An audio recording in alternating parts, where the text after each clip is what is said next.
So I'll adjust my exposure based on their faces. Then I'll look at recovery. Now what recovery will do is recovery will bring detail back into like blown highlights. So we'll just take her dress here, for example. If I turn off the recovery, and I don't know if you can see the subtleties of this, but if I bring that recovery back up, it adds a little detail back into her dress. Now that's no excuse for poor adjustment, but sometimes it's a tool that you can use. And what I like to do is I look at my overall exposure, which this one feels a little bit dark, but I'm more worried about their face first. So I'll bring that up. And then my next look will be at the blacks.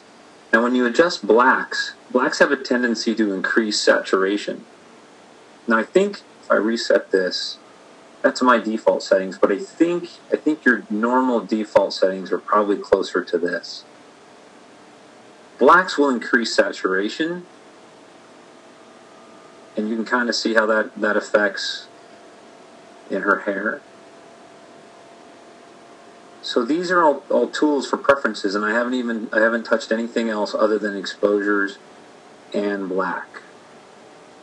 So let me back up. So for this one, I'll look at her face. I'll try to get their faces nice and punchy.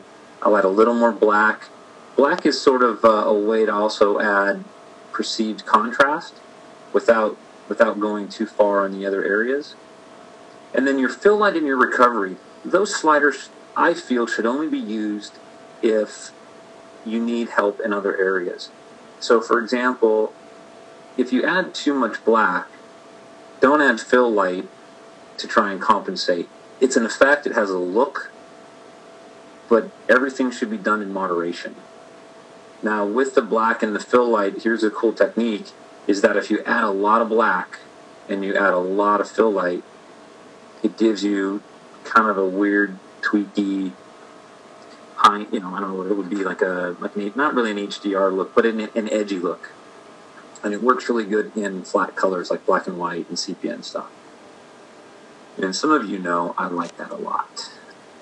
But there's your basic premise. Now, your exposure slider, let me reset this. Your exposure slider has a tendency to protect your highlights and your shadows. So your contrasts will stay fairly well with your exposure slider. If you use the brightness slider, it's a little bit more linear, and you can see how it changes your highlight and your shadow differently. So play with those a lot, because you really see that they affect your image differently. Like in this one, for example,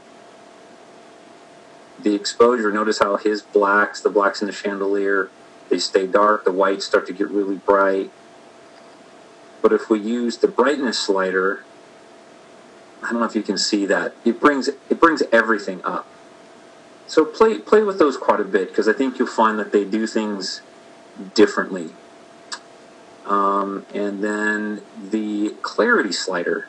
The clarity slider does exactly what it says. It adds clarity, almost like a sharpness, like an edge sharpness. So, but be gentle with it, because especially like on portraits, it can do too much. So let's get